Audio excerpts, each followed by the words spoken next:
ايه اكتر حاجه بتفاجئ الناس لما يعرفوك بجد؟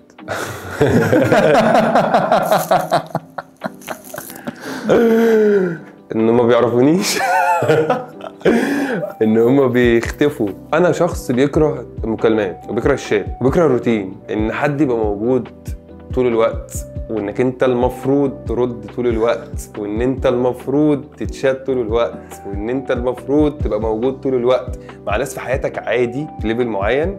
دي حاجه بالنسبه لي صعبه جدا، يعني اصعب من الحياه.